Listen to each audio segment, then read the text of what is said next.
If you've been anywhere near the Stormlight Archive fandom in the last few months, you will undoubtedly have heard of the sentiment of "fuck Moash" being thrown around. And if you've finished the latest book in the series, Rhythm of War, you'll probably share that sentiment as well. And I did too for a while. But Brandon Sanderson is known for making characters that are more than just surface level. There's a three-dimensionality to them that many other fantasy authors fall short of, and Moash is no different. So in this video, I'd like to make an argument in defense of Moash and rationalize his actions based on his motivations. So try and set aside your biases and seething hatred for a minute while we examine this surprisingly complex character. So Moash has killed quite a few characters and has betrayed Kaladin in more ways than one. He's personally responsible for the deaths of Alokar and Teft, both characters we enjoyed and took a liking to shortly before they died.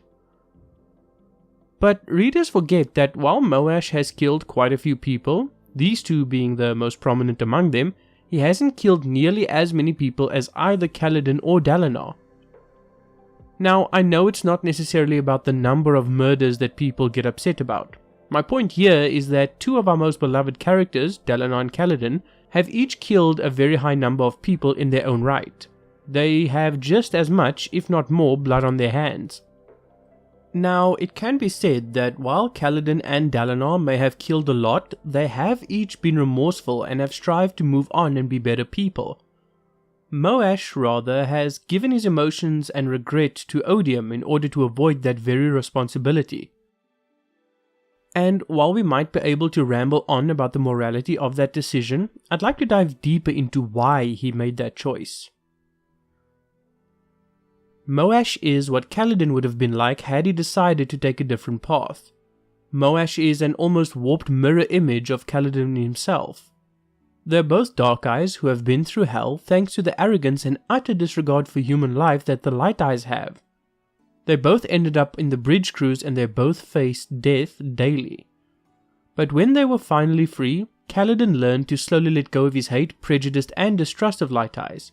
Moash never had that luxury. Moash was raised by his grandparents, and they were the only family he had left in the world. Alokar was directly responsible for their deaths due to his poor judgment as a king and a leader.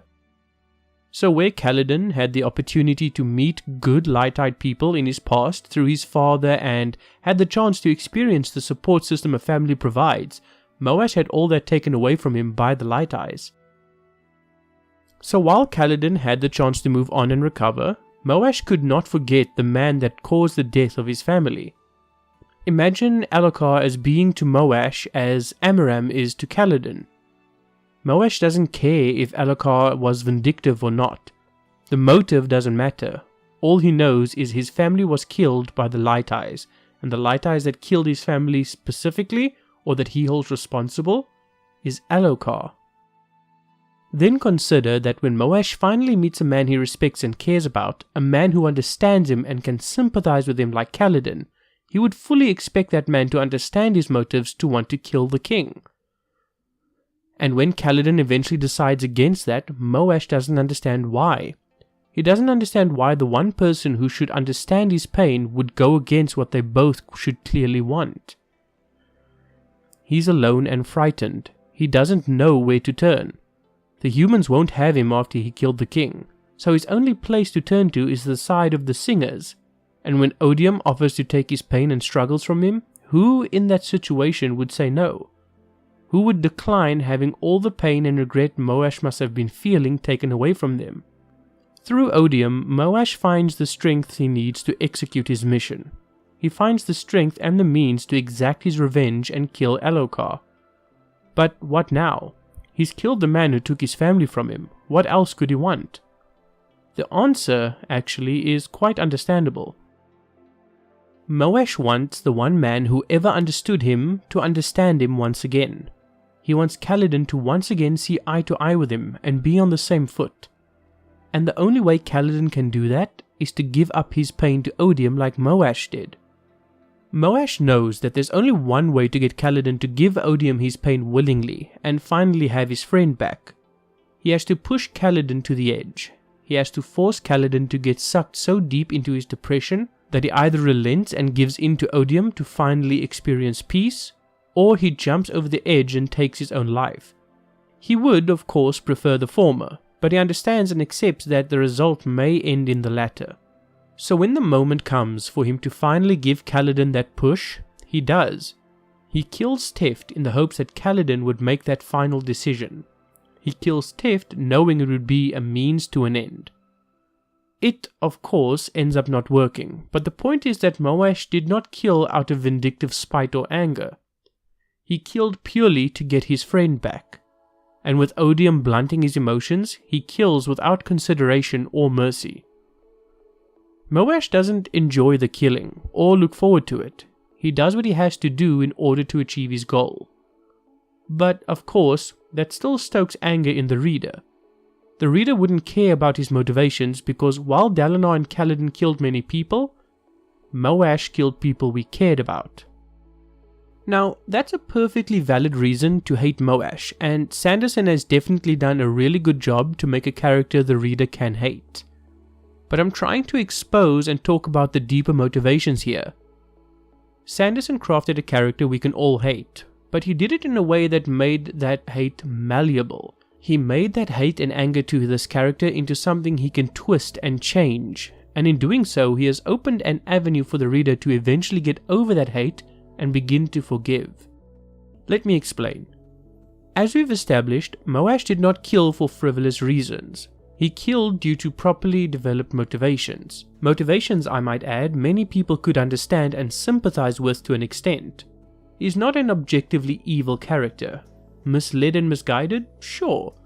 Misunderstood? Definitely. But evil? Not really. Definitely not a good guy, but definitely not an evil guy. And on top of that, consider that a large aspect of the conflict is the fact that the Parshendi are actually the natives of Roshar. They're fighting to reclaim their land and to stand up against their oppressors. With such a morally grey conflict already, Sanderson has put Moash on the side of the natives. He's helping them reclaim their lands. Regardless of whether you side with the humans or singers, you can't deny that Moash has acted in ways that could even be considered noble. And I'm not saying you have to agree with his decisions and actions. Hell, I don't even agree with his decisions and actions, and I'm playing devil's advocate here. I just sympathize with his situation and can understand the decisions he's made based on the context we've already discussed. And I think this is exactly what Sanderson wants. He wants Moash to be a character you could reasonably understand and forgive, because I firmly believe he'll give Moash a redemption arc soon. With Moash being a kind of opposite yet mirror image to Kaladin in many aspects, it makes sense he tried to redeem this character we once loved and now hate. And with his blinding at the end of Rhythm of War, that may or may not be a metaphor for his arc up to this point, I honestly think Brandon Sanderson is setting Moash up for a proper redemption. Maybe not in the next book, but in the final 5 books taking place years later for sure. It could potentially go either way, but I think the signs are beginning to point to a redemption arc here. We may very well see Moash become a Radiant at some point.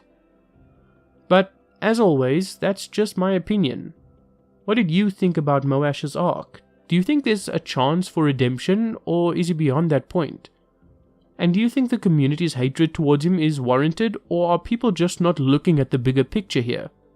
Let me know in the comments below.